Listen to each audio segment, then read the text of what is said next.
We have teachers in South Africa who teach for 5 years, 10 years, and some of them are like, I wish I could do something else that would, make this career that I've chosen more fulfilling. What other opportunities are out there that I can pursue? So I found that your journey is quite interesting because you've taught in South Africa and you had the opportunity of then going and being a language instructor at the University of Pennsylvania.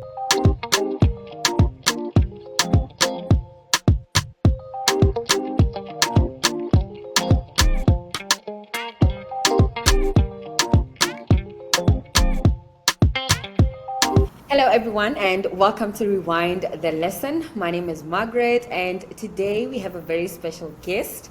His name is Celempilo Ndebele, and he is a school manager, a Fulbright scholar, an assessor, a moderator, but most importantly, he is an educator. Okay? So, to get the conversation started, I'd really like for you to sort of have a picture of your background. Who is Celempilo? Where do you come from? My name is Celempilo, and I'm here in Pretoria.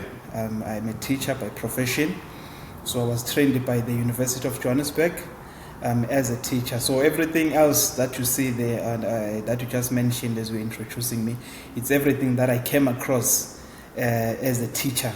But most importantly, I spend most of my time in the classroom. So, what inspired you to pursue a career in education? You know what? To be honest, with education, I think it's the teachers that I had. I got this idea of like trying to be like those teachers that were really, really good, like good teachers. Someone once told me that you only remember two types of teachers. Post high school, it's the bad teacher and the good teacher. So I always wanted to gravitate towards the being like the good teacher. I think them being like role models in my life and just doing good. Yeah. So I just wanted to be like them. Yeah. So basically, you've always known that you wanted to be an educator. You never thought, oh, I could become an architect or an engineer or any other, profession. Yeah, you know what? I think with teaching, it's something that was like at the back, but it's not like it was not my first option. I wanted to do law, but then education. I think more it kept pushing, probably the opportunities, the scholarship and all that. So I think that's how I ended up. I was like, okay, let me just take what's like really easy to access, and yeah, teaching was like right there, and yeah, that's how I ended up in teaching. So, how was your experience then with completing your studies at the University of Johannesburg? Ah, it was smooth because I mean my course was fully funded, so I didn't struggle. And I think I benefited in Funza Lushaka bursary, and so that's how I managed to complete my studies. It was really interesting, just because I was involved with education like from first year. It's not like maybe I did another course and I dropped out when I went to education. I enrolled in education, and I moved with it till I graduated. So yeah, it was really nice. I must say I had the best professors that trained me, and we had a good relationship with them as well. And just engaging with them. Some of them were authors of the books that we were using, the likes of Professor Sar Gravet, and I mean those are like were our authors. So yeah, it was like I had a good relationship with my professors. So I must say I was well trained. Yeah. Okay. I like the fact that you touched on how your studies were fully funded. So I would like for you to sort of share a little bit on that. How did you get to a point where now your studies are fully funded? Just because there could be someone that's watching this thinking, I could pursue a career in education, but maybe they don't have the financial means to do so. So yeah, please just elaborate a little bit there on how that was possible for you. Yes. Yeah, I think it's important that people must be aware of the Funza Lushaka bursary. Yeah. It's a bursary for teachers. And what happened, I think, when I enrolled at the university, they actually they released sort of like a statistics in terms of which subjects which subjects actually need more teachers. That time, I think it was 2013, and they needed more teachers to teach isiZulu. So meaning, for you to be able to get the Funza Lushaga bursary, you had to do that subject that they are looking for. So by that time, they wanted more teachers in isiZulu. So probably if I had applied to teach physics, chances are I was not going to get the bursary. But at that time, they really wanted more teachers to teach isiZulu, and those were the teachers that they were willing to fund. Right. So that's how I ended up choosing isiZulu, because they were willing to fund that. And this is after I've applied for NSFAS, and I was not successful in the application, and then Funza was there to fund. So yeah, I think it's a good bursary that people must be aware of. That it's there as an option if you don't have the means to pay for your tuition. And I think your journey nice is quite thing about it is interesting. that and it covered the tuition, it covered the books and accommodation.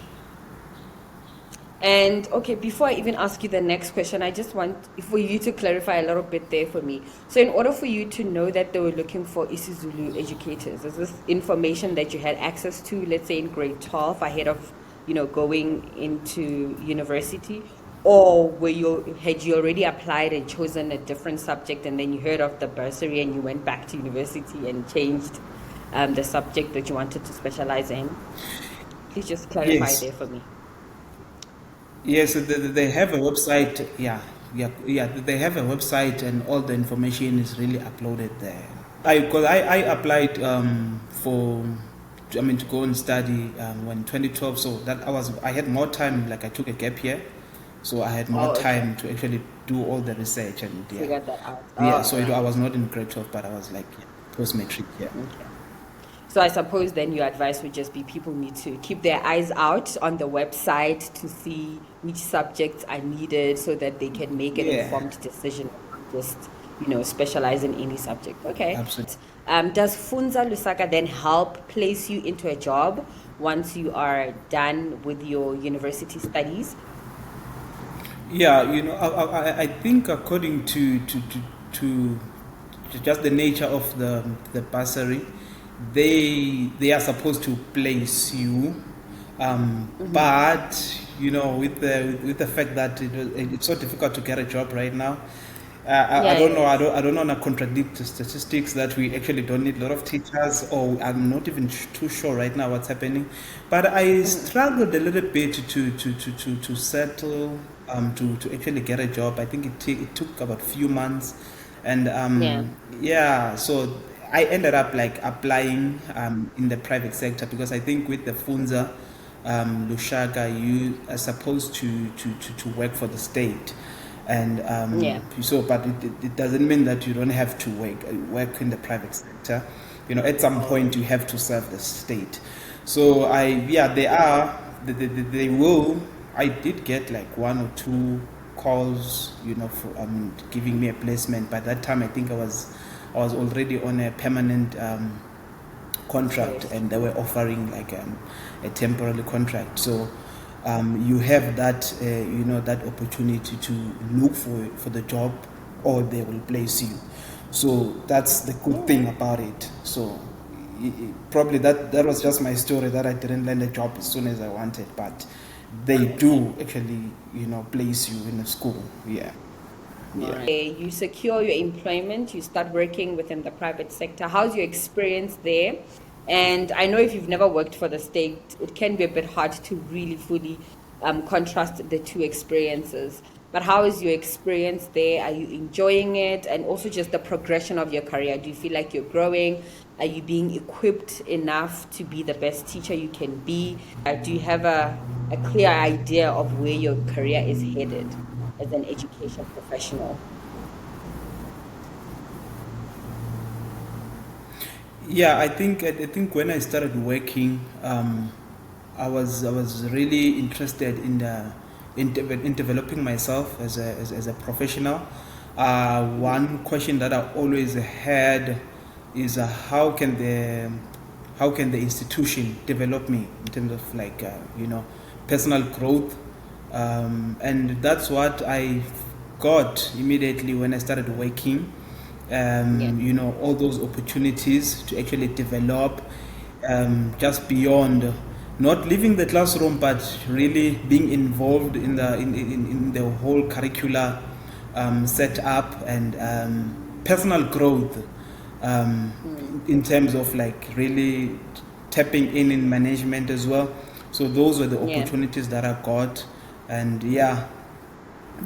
I think you've had quite a colorful career thus far, and you're still quite young. The interesting thing that I really want us to touch on, that I think can benefit so many other teachers, simply because we have teachers in South Africa who teach for 5 years, 10 years, and some of them are like, I wish I could do something else that would, make this career that I've chosen more fulfilling. What other opportunities are out there that I can pursue? So I found that your journey is quite interesting because you've taught in South Africa and you had the opportunity of then going and being a language instructor at the University of Pennsylvania. And so what motivated you to pursue this opportunity with the Fulbright program? I think it was really living or maybe understanding the American classroom, because the Fulbright program, the FLTA program, what it had mostly it's there to shape or give the South African teachers an understanding on how the American classroom is, or and how it feels. So yeah, I think it was about 4 years into teaching when I got that opportunity, and I had to leave all my roles and really to go back and try to understand. And I mean, mostly it was about teaching the language. I was trained in teaching isiZulu, so I think it was really interesting to me, to be able to teach the Americans isiZulu. So that was really, I thought it was going to be a challenge, and that's why I went. I was like, okay, let me just go and do it. Yeah, but yeah, it was quite an interesting phase. And it was nice and fulfilling as well. All right. So what are some of the requirements for you to then pursue the Fulbright program? And I think it's offered by the US Embassy. Please just clarify that for us. Fulbright scholarships, or FLTA, the Foreign Language Teacher Assistant Program. Yeah. It is an exchange program, meaning if you leave South Africa, you are on J1 visa. On the US side, it's offered by the Department of State. And here in South Africa, yes, it is operated by the US Embassy. So all this information is available on the internet. And mostly the applications, probably if one wanted to, I think right now they are currently busy with the interviews for the next cohort that will be leaving next year.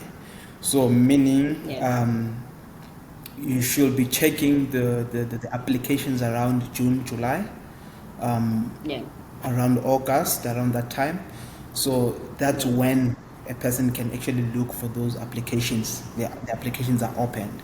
And I'll also share the links with you as well as soon as they're open next year, so you can also probably publish them on your platform to say the Fulbright applications are now opened. Now, another important question that you are asking is the requirements. So, because this is specifically a Zulu exchange program, whereby South African teachers will be teaching isiZulu and also culture. So it is a requirement that a teacher must be probably isiZulu, or probably a native speaker of isiZulu, because if you are in US, you'll be teaching isiZulu and its culture as well, because the whole program is structured in a way that it's there to teach Americans, or and just to bridge the gap of understanding between these two countries in terms of culture. I suspect that they chose isiZulu because it is the most spoken language in terms of the African languages, the most spoken African language here in South Africa. So yeah, I'm not too sure if they will expand in future, but at this point they are currently looking for Zulu teachers, right? So with that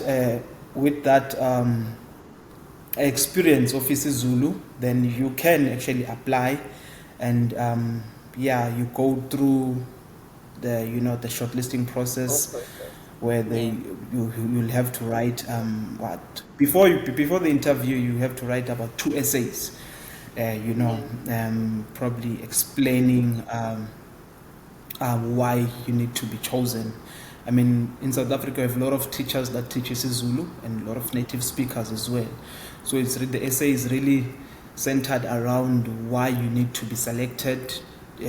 Why do you think you deserve to go and teach isiZulu in the US?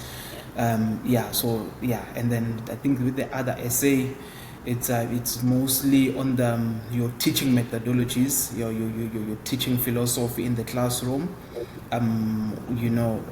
What kind of a teacher are you? And how do you integrate these teaching methodologies in the classroom? So those are the 2 essays most importantly, and it also has some roles that you have to do in the FLTA program once you're in the US. Community engagement. Probably you can get an opportunity and engage the community. It can be like having a presentation in a school, teaching the American learners about the South African culture, Zulu as a language, because as I've mentioned earlier, that this program it's there to close or to bridge the gap of understanding between these 2 countries. And also again, all the roles, in fact, they are highlighted on their website. Look, with the opportunities to teach English in the Asian countries, right? They also do require native English speakers, and as South Africans, we are, I suppose, one of the countries that have the native English speakers, because we do learn English from a very young age. So what if I'm a teacher, a qualified teacher, and I do not specialize in teaching isiZulu? And maybe I'm actually not even a Zulu speaker at home, as in my parents are not Zulu speaking. However, I grew up in Johannesburg, and Johannesburg people speak Zulu all the time, and like ngiyakhuluma nami ngiyalahlela lana nalana. Do you think that could qualify me to be part of this program, or no? You know what? I think the interview process is also structured in a way that they do test that that background knowledge in terms of your understanding. Because I must mention that there is a translation. Yeah, there is a part where they give you sort of like a paragraph and you have to translate it, right? And with understanding the American students, or probably their culture of learning, they are very curious. So it's very important that you must actually have that knowledge, probably, because they will keep asking questions, and I think 9 months. Okay, the program, the program is 9 months. Yes, I think they do push. Probably they don't stay in one topic for too long. Once they've understood something, they try to, they keep moving in terms of you pushing and testing your knowledge, but out of curiosity, because they're trying to understand this culture. And maybe some of them, they might be interested in the linguistic part of the language, right? So it really needs you to have that knowledge and the skill to actually teach and understand, how how isiZulu is structured, how it's taught, probably the culture and all that. Because if you go to USA as in this program, the FLTA program, they also mention that you are a cultural ambassador. So you become in an institution where they place you. You become the go-to person, regarding that language or whatever they want to know about your country, and you become. So it's very important that you must be well equipped in terms of having knowledge. So I speak Sesotho as well, growing up in Johannesburg. But now, if you were to give me sort of like a paragraph to translate, right, then it might Oh be a wow. challenge. And Yeah. yeah, so yeah, so I think it needs one to be honest to say, Yeah. do I do I understand this language, and yeah, do I know the culture, and can I take all the questions? Can I be an ambassador of the language? So those are the Yeah. most Okay. important questions. Yeah. All right. Yeah, but I think also with me bringing this up, it's so that the people who are watching can sort of have a proper understanding of this, because there are people who perhaps don't have that isiZulu background, as in your parents are not Zulu speaking. However, maybe they did grow up in the KZN area and they understand Zulu perfectly. They can do the translations that you're talking about. So this opportunity is still for them. I think my Yes. question was more so just around, is it important for me to specialize in teaching Yes. isiZulu as an educator, or the mere fact that I am a native Zulu speaking person, does that then qualify me as someone who can, be part of this program? Yeah. Yes. Yeah, good question. I've met teachers that are probably teaching English, but they are Zulu native speakers. So I Okay. think that confidence of understanding the language and the culture plays a role. So you don't Yeah. really need to be qualified in teaching isiZulu, but it's understanding the language and understanding the culture as well, and probably Yeah. be in the teaching space as well. You know, just in the education space, not necessarily Yeah. teaching. You could be doing your research, or probably you involved with the university and all that.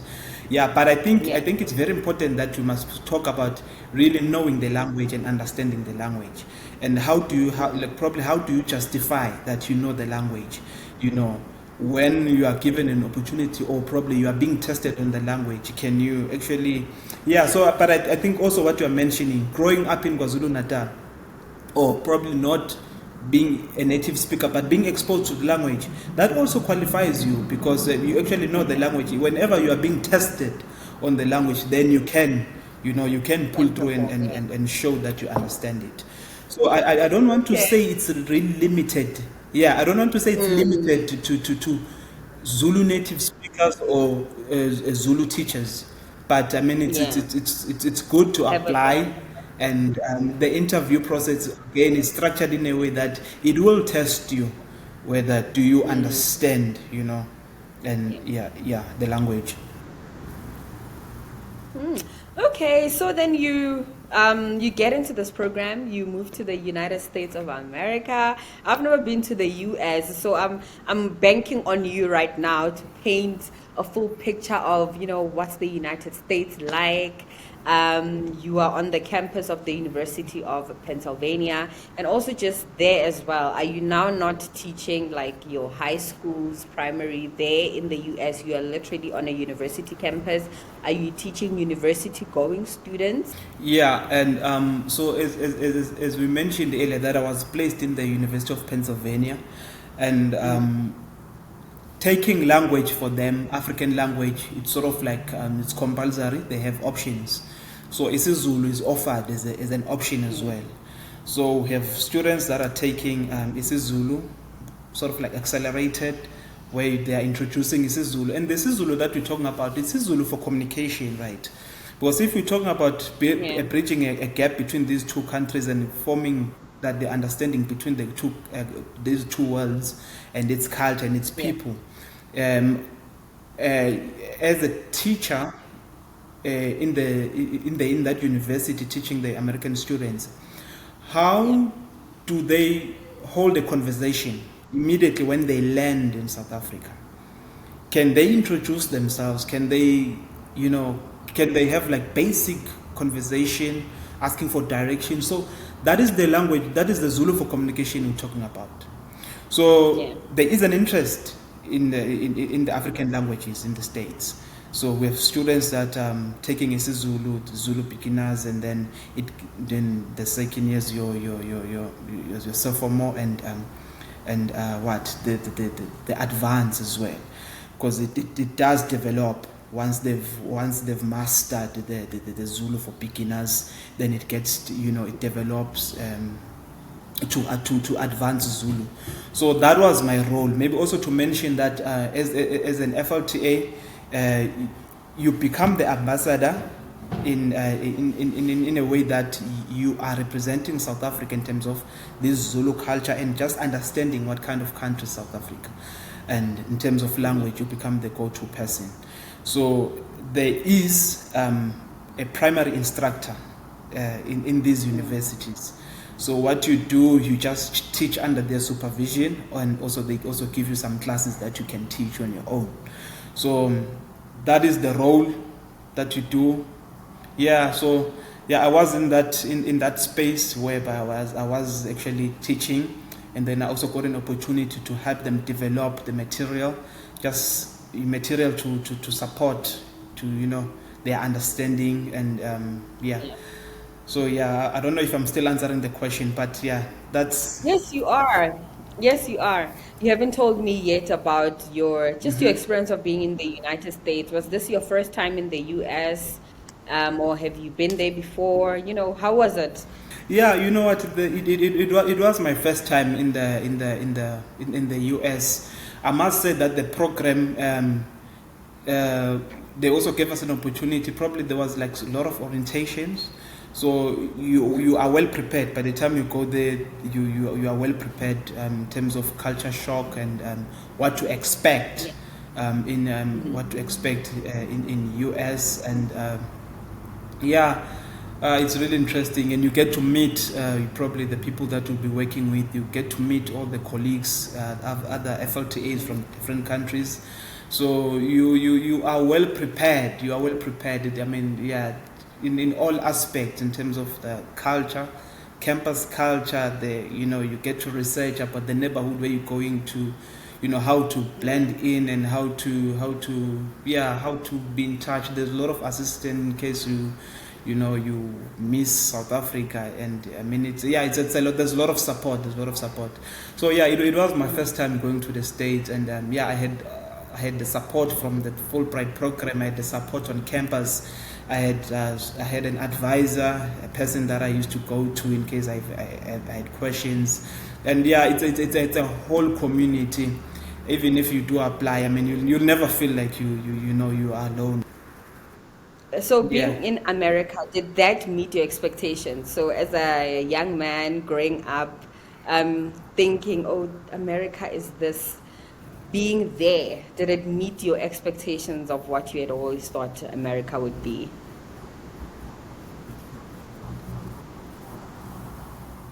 Yeah, I mean, it's interesting. It's interesting. Yeah, it did meet. I mean, in terms of what I did. Yeah, in terms of what I did on campus. But I mean, Yeah, you know, this culture shock thing is real. Yeah, I mean, yeah. it's really good to go to a place and actually experience it. It's different from like Mhm. reading.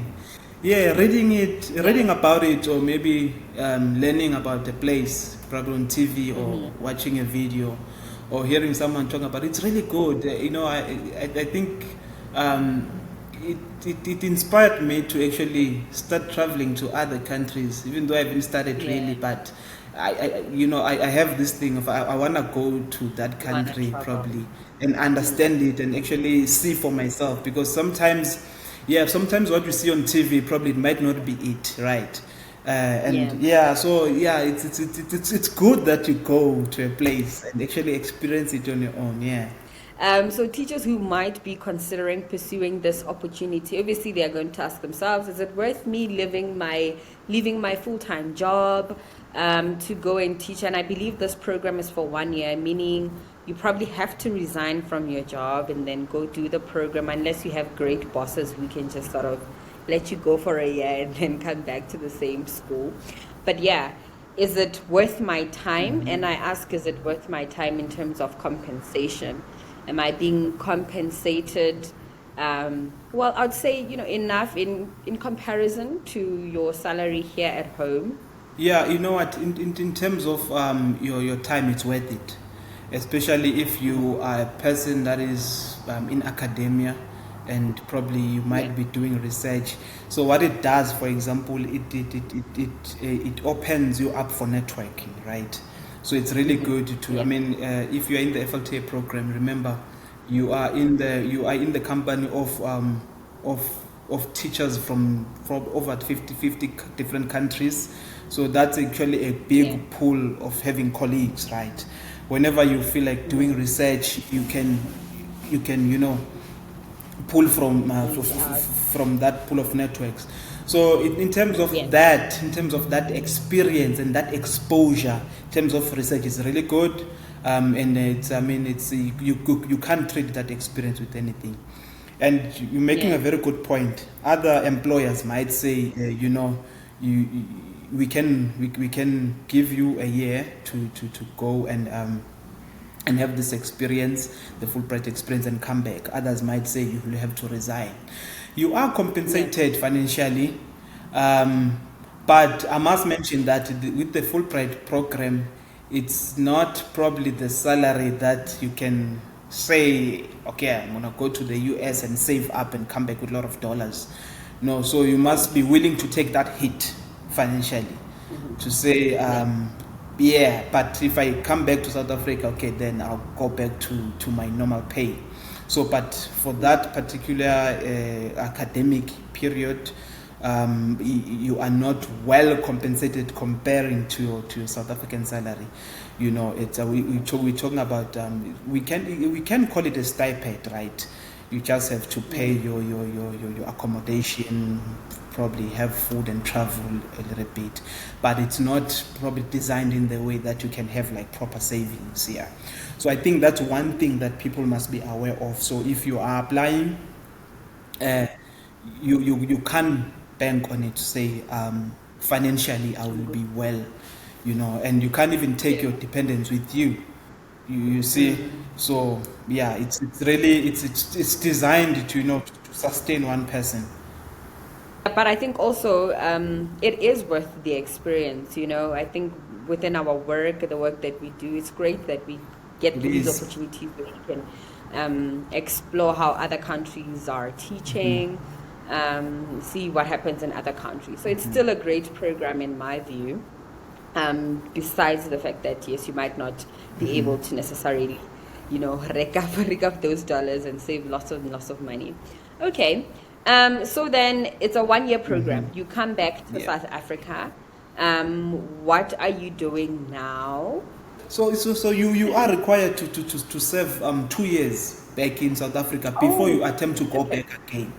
Yeah. So All right. so you need to come back to South Africa, and it's the same reason why you went. Remember, it's to go and teach the Americans about South Africa, teach Yes. about the country, Come back. teach about the people, teach about the language and all that.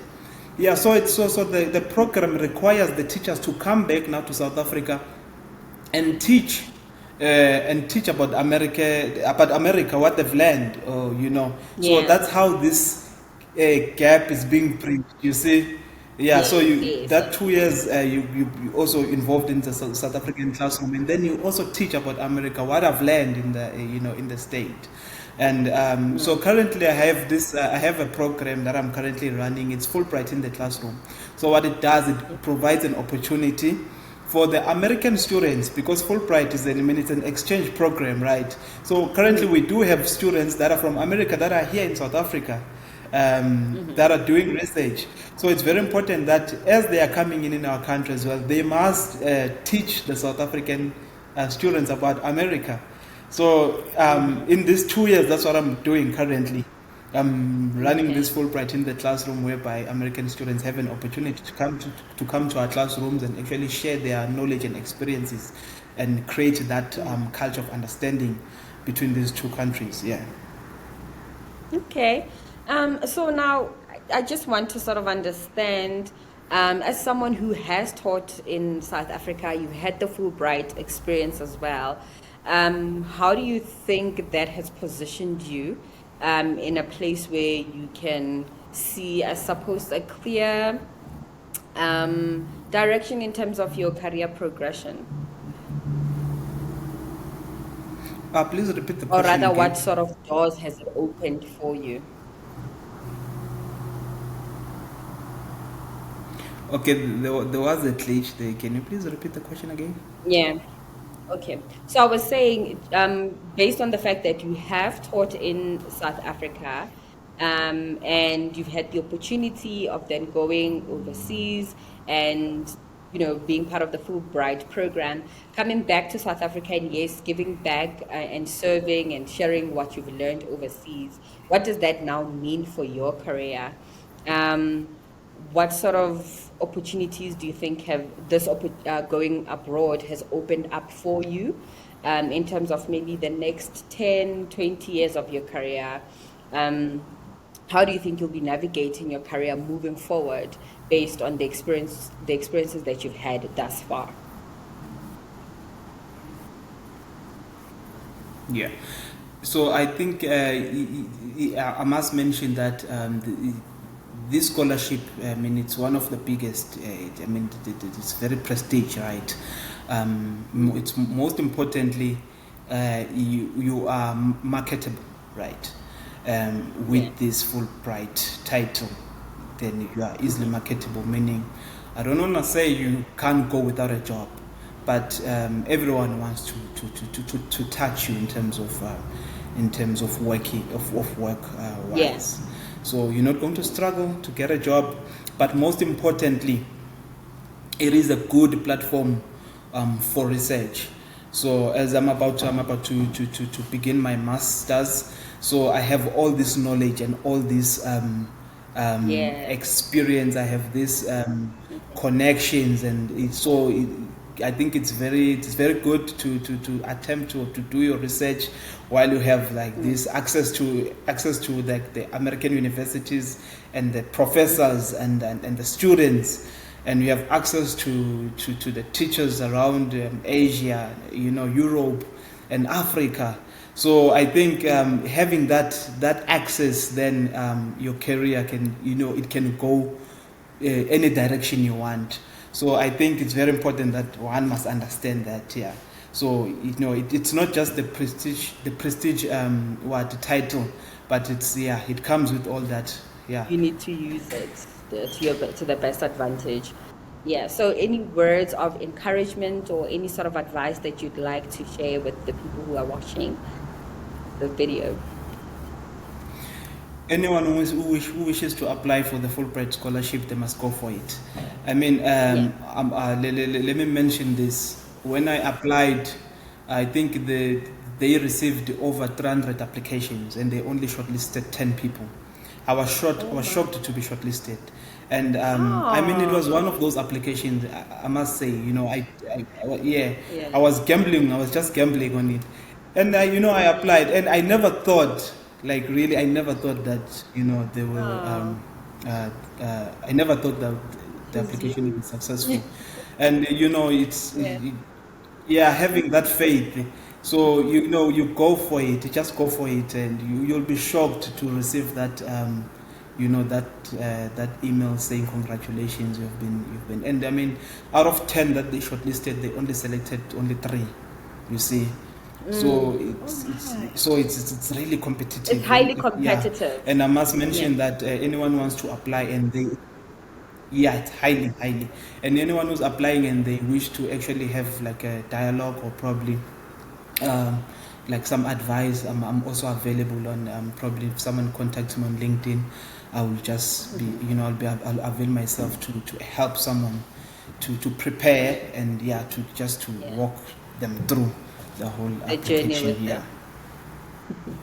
Okay, thank you so much. I have one last Yeah. question that I feel I actually did not quite hear your answer on this one, which was, can you go straight into applying for this opportunity straight out of university, or you'd need at least about 2 years experience teaching?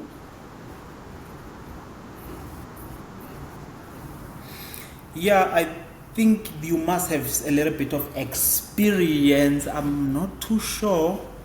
I can't think of Okay, the number of years. Yeah, I forgot, but I think there must be a little bit I'll of check out the experience website in and the look. in the classroom.